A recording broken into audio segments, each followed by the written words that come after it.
Why do you think creativity is so important in a product team? Within the context, obviously, I try to instill this in our teams at Seek as well, but I've seen this all over. And I think where the creativity that we really want to harness in our teams is really important is that, firstly, there's a reason why those people were hired, right? So we all work with fantastically capable and talented people. And typically the people that work in a product team are the ones that are closest to the technology, closest to the product, and closest to the customer. So they really get a lot of the nuances, and they really live their product and their customers' journeys every day.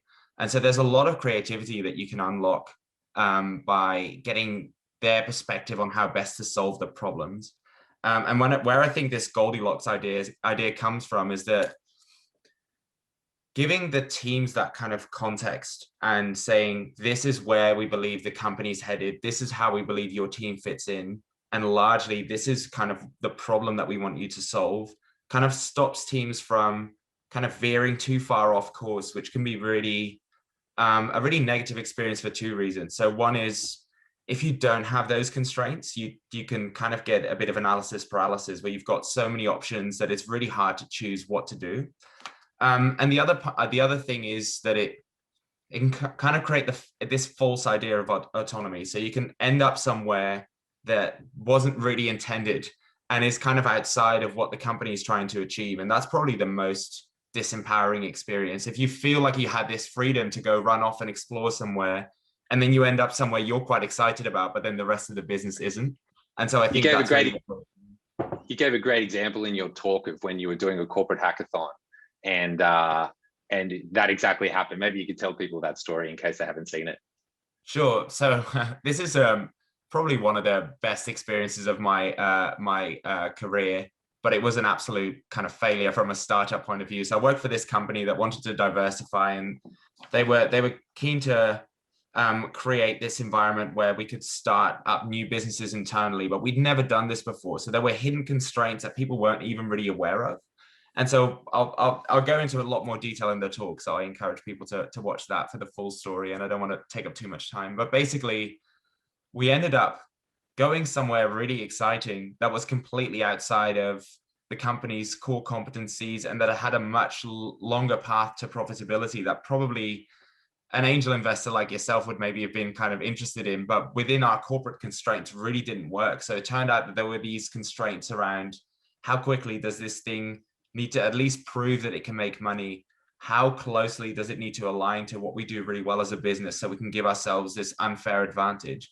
And I think that was a really good example of those constraints not even existing, but I kind of, in retrospect, one of the main things I would have done differently is spend a lot more time up front, kind of digging deeper to uncover some of those constraints before we started doing anything.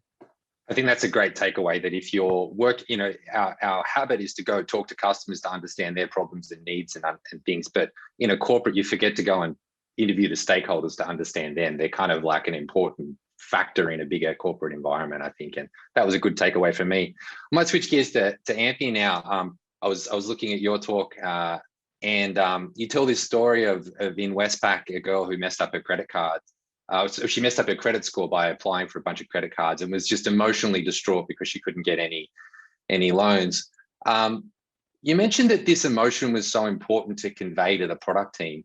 In a company as big as Westpac, how do you do that? Like, how practically did you just bring her in and make her cry, or like, how did you kind of? You're muted, by the way, Anthony. So yeah, how did you kind of bring it into the team? Well, thanks for the question. My name's Anthea. I'm based here in Sydney, Australia. I'm originally from Greece, and I moved here around 5 years ago from the United States. In Westpac, I'm focusing more on basically uncovering, to your point, Dean, people's behavior and pain points in financial services, and then bringing those insights within the organization so that we can basically develop services that are with other specialists with the organization that are speaking to those core customer needs. So to answer your question, those interviews basically just reveal so many deep insights about people and how they go about their finances. And they're so emotionally these things are really emotionally connected to their everyday lives. So the only way that we can actually bring those in is to tell the stories of people.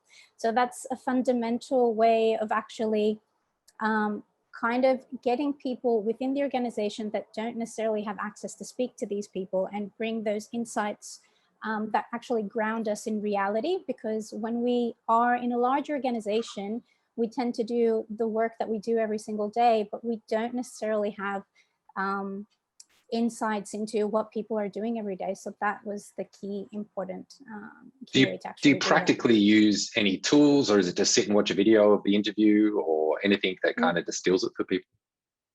No, so because we're bound by ethics, we do not basically disclose people's real information for confidentiality purposes. So the way we do that is we actually write stories, hide their names, but really just focus on where people are at, what they were trying to do, what the emotion was like, and those are the type of stories that we actually bring in and convey back to the business.